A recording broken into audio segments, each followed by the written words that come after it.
Hello, good afternoon po sir. Ito po yung Lab 6 ko, Angeline R. Espiritu. Start po dito, hanggang po sa may dito.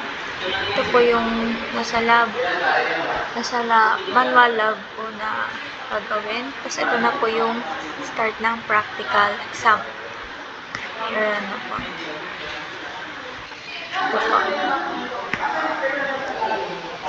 Ito po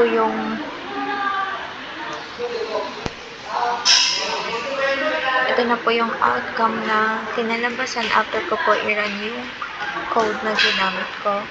Ito po yung sa may start po dito sa may RT4. Ito po yung naging R4. Ito po yung naging sagot sa practical exam.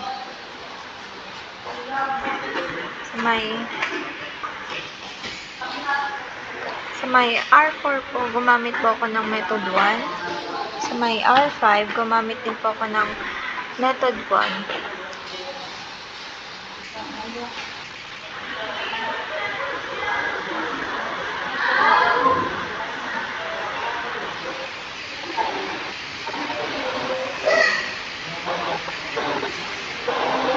Sa R6 po, gumamit po ako ng sa R5 po, gumamit po ako ng method 1. And sa may R6 po, gumamit po ako ng method 2, pati po sa R7 po, gumamit po ako ng method 1. That's all po. Thank you.